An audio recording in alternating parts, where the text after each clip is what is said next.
I wanted to have my own web series, so here it is.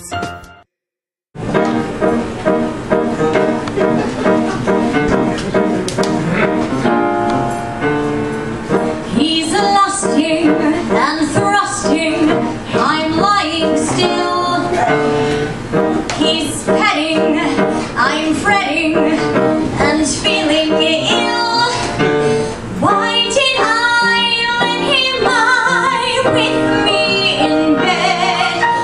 He's persistent while I'm distant. I should have said I'd rather take a nap.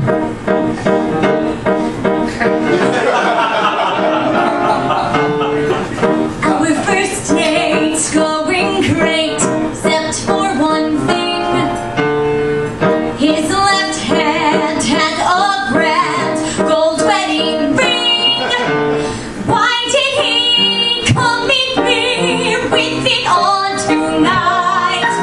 He's at love with a spouse and also not so bright. I'd rather take a nap.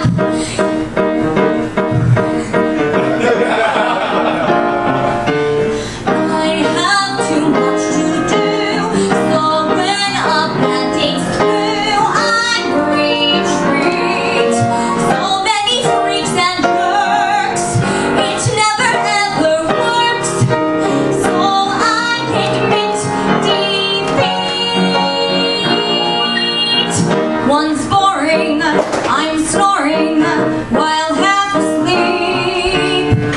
One's nerdy and wordy, and one's a creep.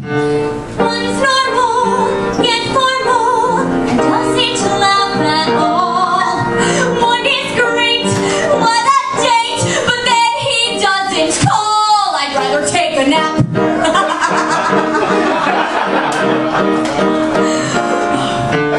I am just way too stressed to get all nicely dressed and to wear makeup.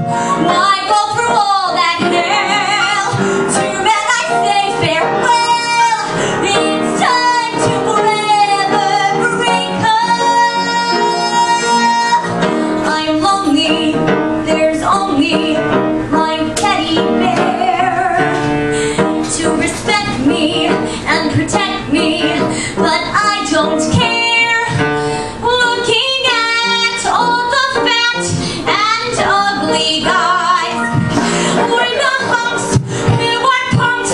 I realize with everything happening in my life, I'm not yet looking to be a wife. I'd rather avoid all that feud, strife, and all that crap, and take an unstressful and non-taxing, well-deserved, so relaxing nap.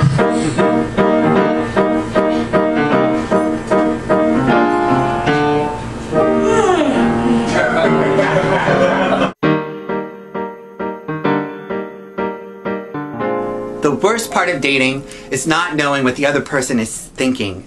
Does she want me to ask her out? Does she want me to kiss her? Does she realize that our elbows are touching? Wouldn't it be great if we could just play the match game before the date starts, asking questions and answering them at the same time, like, do you want this to be a date? If you didn't get a match, it would be briefly awkward, but if you got a match on yes or no, the pressure would be gone. But what if you both chose maybe? I went to dinner and a show with this girl. In hindsight, seeing the Elephant Man was an odd choice for a first date, but during the show I did the old put my hand on her leg routine, and she didn't brush it off, but at the end of the date, she just gave me her cheek to kiss.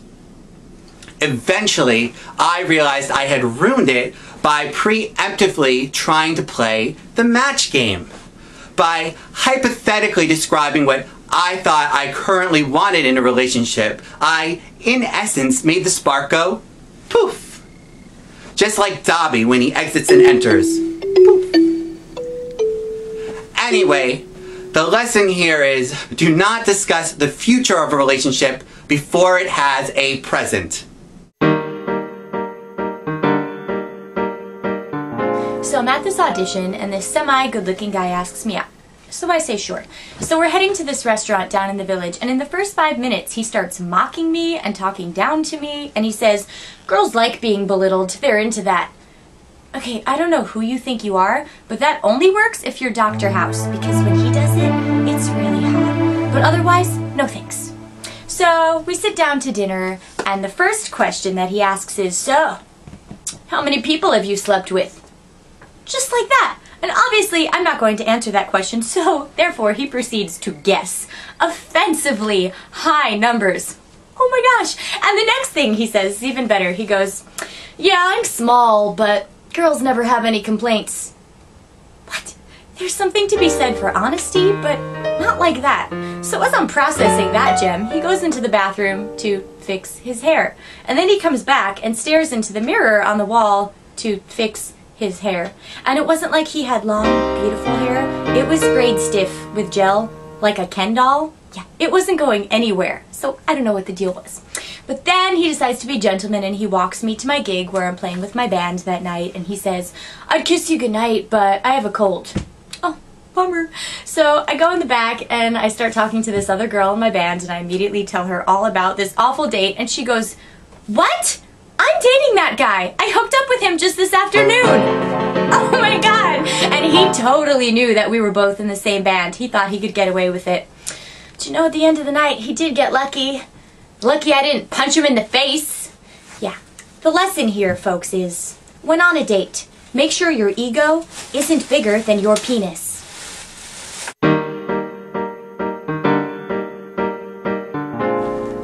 I find asking girls out nauseating. Girls have it so much easier. My one friend joined OkCupid and within a week had 300 responses. Since society dictates that guys should initiate, we have to spend hundreds of hours crafting hundreds of messages hoping for one response. Being a wimp, I usually opt for the ambiguous route of asking a girl out, but the first time I did it directly in her yearbook. P.S. I would love to go out on a date with you if you're interested, knowing full well if she wasn't, I didn't have to see her all summer long. Getting to the first date was hard, but getting to the first kiss was much harder. Our first date we went to see Into the Woods, and on our second, we were at her piano singing the score and got to Any Moment, and I sang, "Anything can happen in the woods, may I kiss you?" Then I stopped and I turned and I said, "May I?" And I did, which began our innocent summer lovin'. My second girlfriend asked me out for Sadie Hawkins Day, which was awesome, but I couldn't go because I had rehearsal for The Secret Garden and my director would not let me out of it. She claimed there would be plenty of nights for dating in my future and that it was of utmost importance to be professional. Years later, I still put my career first, but so does Hake Moody, and he makes out pretty well. Our first kiss came after she failed her math test. She was inconsolable, and I consoled her. I remember thinking, thank God she failed that test, and then being appalled with myself for being so excited that she had failed a test.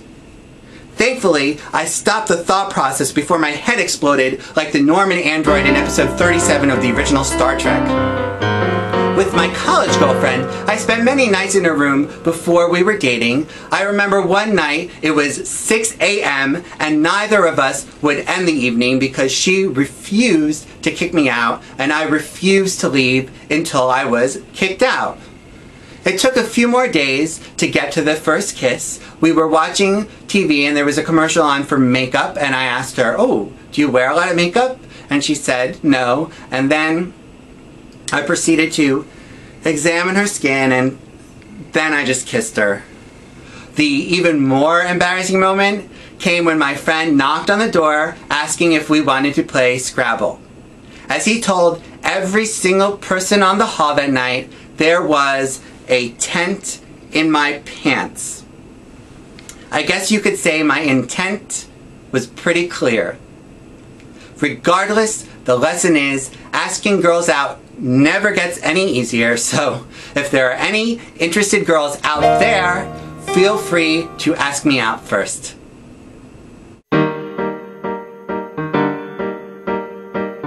Today's moral is that dating is exhausting and embarrassing. Also, it is of utmost importance to be clear about your intent and your interests, which is uncoincidentally the exact topic of the season finale, I'm Not Interested in You. See you then on Every Day a Little Seth. I wanted to have my own way.